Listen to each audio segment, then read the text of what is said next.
Carlito. Temos aqui mais um participante, mais um palestrante, de nome de Eric Ferreira, né? Eric Ferreira, profissional com mais de 10 anos de experiência, atualmente atua como gerente de produto na liderança de soluções de software, as Service e IaaS, para grandes operações, engenharia de produção e práticas Lean, como formação, trabalha com inovação e escalabilidade em projetos e produtos para o setor público e privado. O tema é IA e segurança como pilares da transformação digital. Eric, pode. Obrigado. Bom dia a todos, tudo bem? É uma satisfação, tá aqui. Primeira vez que eu visito Tocantins, Palmas. Então, estou vindo de uma cidade meio distante, estou lá de Salvador. Mas a ideia é a gente fazer uma apresentação hoje sobre quem é a TLD e como é que a gente entende o mercado de inteligência artificial e omnicanalidade como pilares a nível de transformação digital. Tá? Passo aqui. Mais uma vez, bom dia, pessoal, tudo bem? Vou dar entrada aqui, iniciar um pouquinho apresentando sobre quem é a TLD. Tá? A TLD ela é uma empresa de 35 anos, somos soteropolitanos, mas hoje a gente está presente em todo o Brasil e na América Latina. A gente trabalha com duas verticais, que é a vertical de cibersegurança, com o parceiro Fortinet, e trabalhamos na vertical de omnicanalidade. Eu vou falar um pouquinho como esses dois mundos se cruzam e como é que a gente entende a participação da inteligência artificial dentro de todo o trabalho que a gente faz dentro do setor público, tá? Voltado à transformação digital.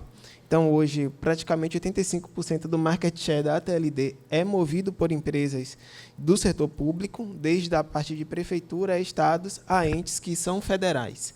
Hoje, a gente está presente em diversos pontos do país, com escritórios físicos, e iniciamos recentemente o escritório de Goiás, que está atendendo aqui a parte de Tocantins, com a ideia de abrir um escritório aqui. Mas, todavia, a ideia principal hoje é falar um pouquinho sobre IA e cibersegurança. A gente usa hoje muita parte de inteligência artificial, não só como um orquestrador na parte de tomada de decisões internas, como uma frente de comunicação e de como esse serviço ele chega para o público final. Dado que cibersegurança é o nosso share principal, e dentro desse share principal a gente desenvolve desde projetos de SD-WAN, SaaS, entre diversas outras coisas, através da Fortinet. Então, hoje, quando a gente olha para esse mercado, eu gosto muito de difundir, trabalhar com vocês, tá, a nível de produto. A gente está num momento bem interessante como um todo, onde duas mega tendências se colidem. A primeira mega tendência a gente chama de GenAI, desde o final de 2022, aí, com o surgimento do ChatGPT. E isso atuou de maneira muito disruptiva e transformadora em todas as verticais de tecnologia, então muito diferente do blockchain, Web3, entre diversas outras coisas, que foram tecnologias que se verticalizaram e dentro de alguns segmentos de mercado eles cresceram e outros não. Inteligência artificial tomou uma proporção gigantesca. Então, hoje, em qualquer tipo de segmento de trabalho, a gente consegue coletar essa base de informações e usar ele como um orquestrador ou como um automatizador de tarefas. E um outro ponto é muito ligado à parte de comunicação. Então, hoje, a nível de comunicação, a gente entende que, é claro, era de smartphones lá entre os anos 2000 e o surgimento dos super apps. Hoje, a gente tem um barramento de comunicação gigantesco que chega no usuário final e a gente traz nessa parte de omnicanalidade dados ligados à experiência de omnichannel. Quando eu falo de esses dois se cruzando, a ideia de como os serviços ele chega na ponta para cidadãos, para servidores, para clientes em geral, seja no setor público ou seja dentro do setor privado, mudou muito. E a gente gosta muito de usar alguns radares aqui para exemplificar isso e dizer como é que é importante olhar para esse mercado dessa maneira. De acordo com o ranking do GTMI do ano passado, o Brasil é segundo colocado no mundo a nível de governo digital.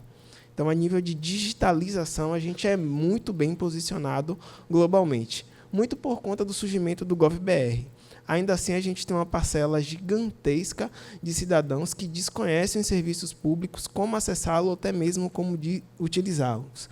E a ideia da Accenture é de que somente 33% da população hoje consegue e tem um relacionamento muito bom digital com os serviços públicos estaduais, federais ou municipais. E quando a gente olha o radar de popularidade, muito daquela ideia de mega tendência de super apps que a gente tem hoje, fica fácil entender o porquê disso. Então, por exemplo, o GovBR, que posicionou a gente enquanto o segundo país mais digital do mundo, ele está muito distante do home screen dos smartphones do que dois gigantes que lideram o mercado, que se chamam Instagram e WhatsApp, que são experiências conversacionais. Quando a gente começa a olhar para essa parte de experiência conversacional, vem aí de novo o complemento da Accenture, onde 57% dos cidadãos afirmam que usaria mais os serviços digitais se, é claro, a gente utilizasse inteligência artificial em uma linguagem facilitada para estar disponibilizando isso. Na parte de cibersegurança, aí, quando a gente desenvolve projetos que estão ligados nessas duas frentes, a nível de transformação digital como um todo, a gente tem projetos que a gente chama de Infovia, alguns exemplos bem práticos que a gente fez. É a própria cidade de Recife, a cidade de Salvador, que já foi premiada como Smart City há alguns anos aí sequenciado, onde a gente desenvolve, toda a parte de infraestrutura. Para quê? Para que esses entes dentro dessas organizações eles consigam se comunicar e a gente criar todo o background necessário para desenvolver, é claro, um serviço digital que seja factível para o público como um todo. Então, hoje a gente cuida desde a parte de escolas, praças, unidades de saúde, sistemas de monitoramento. Hoje, o próprio sistema da Secretaria de Segurança Pública do Estado da Bahia e do Estado de Sergipe, quem identifica os marginais através desse vídeo monitoramento são serviços de omnicanalidade de cibersegurança que a TLD entrega. Então, a gente fala muito disso a nível de como é que a gente cria esse background, sustentação, um alicerce para a parte de transformação digital. E olhando, é claro, tendências de cibersegurança para modelos de construção disso, a gente tem algumas tecnologias que se sobressaem dentro dessa construção. Quais são essas tecnologias? A primeira, arquitetura baseada em Zero Trust, XDR, é claro, desenvolvimento considerando segurança. Então, hoje, a gente trabalha muito a nível de substanciar esses órgãos com DevSecOps ou plataformas para que os desenvolvimentos deles já nasçam com a segurança na ponta. A parte de blockchain e segurança OT, computadores a nível quântico. E um dos pontos diferenciais, segurança e compliance, a gente faz um trabalho de consultoria com o cliente a nível de áreas de segurança. A maior falha do processo está em pessoas. E quando a gente olha para pessoas, a gente faz esse processo de capacitação, campanhas de phishing, entre diversas outras coisas, para educar todo esse background de tecnologia que vai acontecer e garantir que essa imersão dentro do mundo digital ela vai acontecer de maneira segura. Por que a gente fala muito disso? Quando a gente fala de transformação digital, tem um entendimento que eu gosto muito de trazer, que é do David Rogers, no nível Digital Transformation, que inovação, na verdade, ou transformação digital, é toda aquela forma de inovação disruptiva que você conseguiu transformar isso na entrega de um produto ou serviço de maneira diferenciada. Então, quando a gente olha para movimentações como do próprio Uber, como do GPT, entre diversos outros modelos de negócio que cresceram de maneira exponencial, é exatamente quando a gente pegou essa tecnologia e usou ela como um gatilho para a entrega de serviço na ponta. Então, hoje, por exemplo, a gente consegue comparar o tempo que a gente espera numa padaria para ser atendido com o tempo do Uber que a gente solicitou e ele demorou para chegar. Então, a forma como a gente entrega esse serviço e todo esse background é o que faz a diferença. Por quê? Pontos principais que a gente olha, principalmente para o setor organizacional. Experiência do usuário, processo simplificado e negócio são os pontos que a gente tem que prestar atenção. Então, mesmo como empresa de tecnologia, a gente investe muito na parte de Customer Source ou interface de usuário. Para quê? Para que esse serviço ele chegue na ponta da forma como deveria. Eu vou mostrar um pouquinho isso na prática e resultados. Então, eu sou a vertical de tecnologia como um todo, e aí é muito um aconselhamento que a gente traz para desenvolvimento desses projetos. apesar da gente ser esse pilar de tecnologia que sustenta tudo isso, a gente precisa olhar para esses projetos, ou, na verdade, para essas faculdades acima, de maneira estratégica. Então, semana passada, a gente participou do Security Leaders, um projeto de segurança em São Paulo, onde os maiores desafios do CISOs era ele participar da tomada de decisão de maneira estratégica. E qual era o principal desafio do CISO? Ele conseguir falar a linguagem do negócio, não somente a linguagem de tecnologia. E aí, 3 insights que a gente gosta muito de trazer, ele busca o próprio consumidor, entre experiência de marca, cidadão, ele busca muito essa capacidade rápida de adaptação e reagir menos e agir mais. Eu vou ligar isso um pouquinho à parte de governo e tangibilizar como é que a gente entrega isso na ponta para ficar claro para vocês, tá, gente? Então, por uma empresa que trabalha com governos há 35 anos, eu gosto muito de falar sobre isso, porque há 35 anos a gente aprende com governos. Então, a Farmácia Popular do Governo Federal, que entrega hoje os medicamentos de alto custo no Brasil inteiro, a TLD. Então, a gente olha muito para isso, em como é que esse serviço está sendo desenvolvido e quais são aí os trabalhos tecnológicos que a gente vai fazer para desenvolver isso. E aí entra esse segundo pilar nosso, que é o pilar de omnicanalidade. O conceito de omnicanalidade, ele é um conceito do varejo, tá? É um conceito do setor privado, criado nos anos 2000. Era muito a ideia de prateleira infinita. Então, você compra alguma coisa que a Magazine Luiza não tem, na verdade, ela vai pegar de um intermediário e entregar para você, e aí eu preciso vincular todos os pilares dentro do meu negócio para entregar isso na ponta. O que foi que a gente fez? Como é que a gente pega todo esse conhecimento tecnológico de comunicação e traz para dentro do setor público? E a ideia principal é alcançar o público-alvo onde quer que eles estejam. Para isso, a gente usa canais de comunicação. Então, dentro daquela mandala, por exemplo, onde eu olho para todos os super apps e quais são os aplicativos que as pessoas mais acessam, eu tenho lá minhas faculdades principais do que eu tenho que trabalhar. Aí, minha pergunta, eu vou pedir para vocês levantarem a mão. Quem daqui usa o celular como despertador? E aí eu gosto muito de trazer um dado interessante ainda dessa pesquisa, é que nos 5 primeiros minutos do dia, antes mesmo de dar bom dia para a pessoa que dormiu com você, ou de você, sei lá, levantar e se olhar no espelho, a primeira coisa que você faz é, o celular que te desperta, você vai e checa as suas mensagens, para saber o que você vai receber. Então, esse dado foi de 87% das pessoas a nível de checagem de mensagem. Esse foi um dos dados que fez com que a gente pegasse todo o governo do estado da Bahia e desenvolvesse um projeto com eles de digitalização e de transformação digital, que rendeu para eles aí o prêmio do GART nesse ano, que a gente foi participar com eles de governo mais digital do país, e há 3 anos IBEST de governo estadual mais digital do país. E é o case que a gente escolheu aqui, já que vai ter uma apresentação voltada só para a cibersegurança, também a patrocínio da TLD, amanhã, aqui nesse mesmo auditório, falando dessa parte de cibersegurança. E hoje eu vou trazer um pouquinho da parte de comunicação. A estratégia de comunicação do governo da Bahia foi 100% baseada em um aplicativo. E esse aplicativo a gente destaca porque a Anatel reconhece que 99% dos smartphones que ela conhece no país tem um WhatsApp instalado com uso regular. E a ideia do governo do estado da Bahia era democratizar acesso e ter simplicidade na entrega de serviços para o cidadão. Então, um dos pontos principais que a gente fez foi pegar todos os fluxos de serviços do estado da Bahia e transformar eles acessíveis através do canal WhatsApp, desde cancelamento em massa até sugestões de serviços proativos. Então, a pessoa que ela tem um filho matriculada em uma escola estadual e ela precisa, por exemplo, da entrada na solicitação do Bolsa Escola, ou do programa Pé de Meia, ou do CNH para todos, para jovem acima de 16 anos. A gente desenvolveu, através de todo esse background de Infovia e a plataforma de omnicanalidade na ponta, o sistema de eu procurar o cidadão para sugerir esse serviço. Então, você sabia que seu filho agora ele já pode ter a CNH gratuita, paga pelo Estado?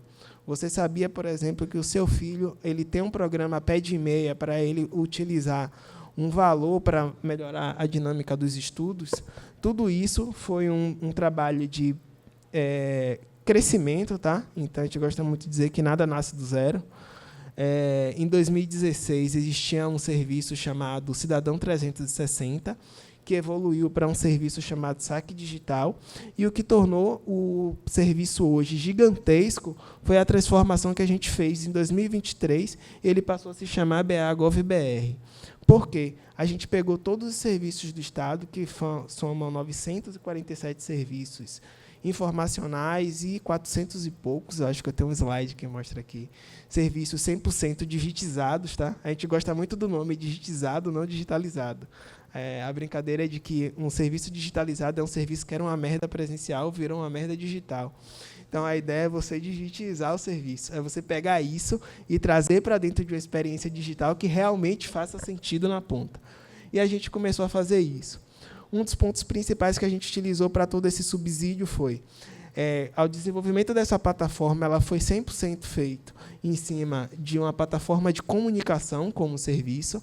A ideia principal era eu ter, desde a parte de comunicação proativa ao atendimento digital, baseado em IA, baseado em voz e vídeo, e a gente fez algumas outras integrações para garantir que essa segurança, quando chegasse na ponta, ela acontecesse de maneira factível. Hoje, por exemplo, o serviço de prova de vida ou de pensão por morte, ele é feito 100% de maneira digital. Então, a pessoa do interior do Estado ela não precisa de se deslocar até a capital para provar que ela está viva. Ela só precisa entrar numa videochamada, responder uma série de frases, e a nossa sistema de verificação biométrica capta os 360 da câmera do celular dele e diz se aquela pessoa está viva ou não e se o benefício dela vai se manter. Então, são algumas das ações de digitalização que a gente trouxe. A gente gosta de trazer isso como construa a minha parte de background baseada em cibersegurança, entendendo os processos organizacionais, e depois a gente pega essa plataforma de comunicação e leva isso na ponta como serviço. Tudo isso dentro de 4 faculdades que a gente gosta de gritar, por assim dizer. Tá? A ideia é engajar, incluir, acessar e simplificar.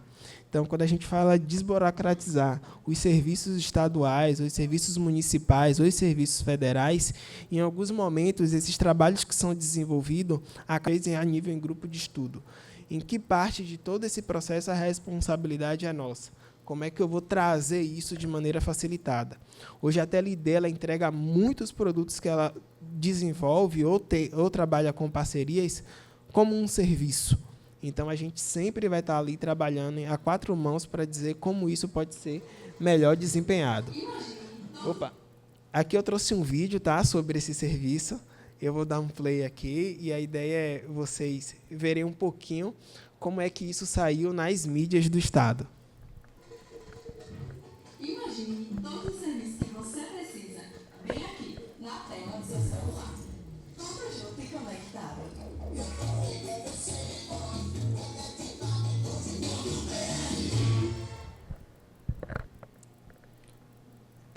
Esse é um breve anúncio que a gente fez. O estímulo principal era a gente captar pessoas para entrarem no serviço e a gente começar a ver, é claro, o valor agregado nesse serviço no Estado como um todo. Então, eu estou falando, por exemplo, de um Estado que a gente tem 7 milhões de habitantes e 6,5 eles são conhecidos pela gente. Então, a gente sabe o nome dessa pessoa, a gente sabe o número de telefone, a gente sabe o e-mail, sabe o que é que ele está consumindo e sabe o que é que ele precisa. Eu estou falando que a gente já girou aí para aproximadamente 40 milhões de atendimentos digitais. Está faltando um 0 aqui. São mais de 500 serviços digitais e mais de 120 serviços que foram transformados. O que são serviços transformados? Serviços que a gente precisou modificar processo, ou fazer contratação, ou evoluir tecnologia para que esse serviço ele pudesse ser digitizado da maneira como deveria. Então, teve um crescimento gigantesco. Tá? Então, a gente trata muito essa parte de transformação digital como uma política pública mesmo. Então, a Mari está aqui, né? A gente está indo para Alagoas agora desenvolver esse projeto de Alagoas também. E aí, isso aqui reflete, esses números refletem aí a quantidade de atendimentos, o crescimento e como isso é importante.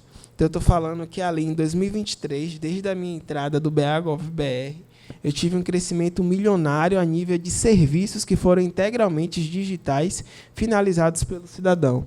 Então, de 23 para 24, saltou de 4,7 para 11 milhões.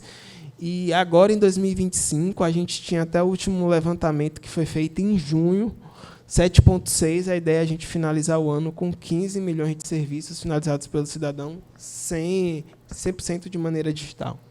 Tá? Então, a gente alcança aí praticamente um terço da população de todo o Estado, 43% da capital e das regiões metropolitanas e 57% do interior. E aí eu gosto muito de trazer alguns cases, porque hoje, quando eu trabalho com a Solar Coca-Cola, que é um cliente nosso, Volvo é um cliente nosso, Brasil, é muito claro eu entender qual é o ROI envolvido. Então, como é que esse dinheiro volta para dentro da organização. Então, a Volvo falou para a gente, Eric, preciso vender mais carro, é elétrico. Então, a gente vai lá e forma um programa de como vender mais carro elétrico. Mas, quando a gente olha, por exemplo, para o Estado, que não tem uma intenção de monetizar, ou o município, que não tem intenção de monetizar, o federal, que não tem intenção de monetizar, como é que qualitativamente e de maneira quantitativa também a gente consegue ver esse retorno sobre investimento? E é possível. É possível até mesmo porque, dentro do processo de dívida ativa da Procuradoria-Geral do Estado, ou até mesmo o simples processo de licenciamento, a gente precisava fazer uma quantidade de arrecadação gigantesca no início do ano. Então, a ideia deles era a aplicação de um desconto de 15% para quem fizesse o pagamento até o dia 5 de fevereiro de 2025, de 2024, perdão. E a gente começou a disparar isso pelo WhatsApp. Então, quando a gente fala de background de trabalho tecnológico e front-end, o que o cidadão só vê é isso aqui. Atrás desses 3 botões que a gente tem aqui embaixo, eu já estava conectado com a Caixa e com o Banco do Brasil para gerar o boleto e ele efetuar o pagamento do DAI.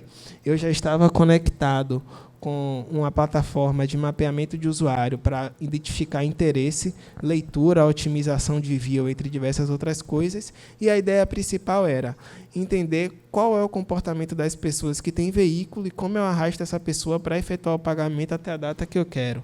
E a gente conseguiu fazer isso, tá? Então, no exercício de 2023 para o exercício de 2024, a gente conseguiu crescer aí aproximadamente 14% de arrecadação, só através de campanhas utilizando canais de comunicação e olhando, é claro, para a movimentação de como os cidadãos se relacionavam com os serviços do Estado. Os relatórios de agendamento também trouxeram grandes ganhos, tá? A gente tem indicadores sensacionais, acho que vale a gente dividir um material depois para enviar para vocês, a respeito de como isso na ponta agrega e muito. Então, tive um crescimento gigantesco de agendamento de mulheres no Outubro Rosa. Então, a gente teve um crescimento aí do dia...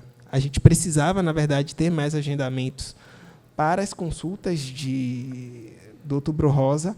A gente iniciou esses trabalhos no dia 29 de setembro e a gente conseguiu esgotar todos os agendamentos a partir do dia 1º de outubro. Tem outros dados de saúde que são interessantes. A gente precisava de bolsas de sangue, por exemplo, O positivo. Então, a gente fez campanhas direcionadas para todas as pessoas que a gente guardou que eram doadores O positivo. Então, foi uma campanha até bem intensiva, porque a gente mandou para a pessoa que já doava e era desse tipo sanguíneo, ei, tem X pessoas no leito precisando de sangue e o sangue é o seu. A pessoa ela já é doadora e recebe uma mensagem dessa no celular, pede até folga no trabalho e foi lá fazer a doação. A gente conseguiu aumentar 77% de uma semana para outra as doações da bolsa de sangue que a gente precisava. Isso tudo é para trazer, é claro, esse insight que é assim que as organizações criam conexões e alcançam desafios, conciliando, é claro, todo o background de tecnologia com fronte de comunicação que faça sentido. É isso. Foi uma satisfação conversar com vocês, tá? A TLD está no primeiro stand lá, entrando pelo corredor esquerdo. A gente vai estar presente aqui com o nosso executivo do Tocantins, nosso time de marketing. E foi uma satisfação conversar com vocês. Prazer.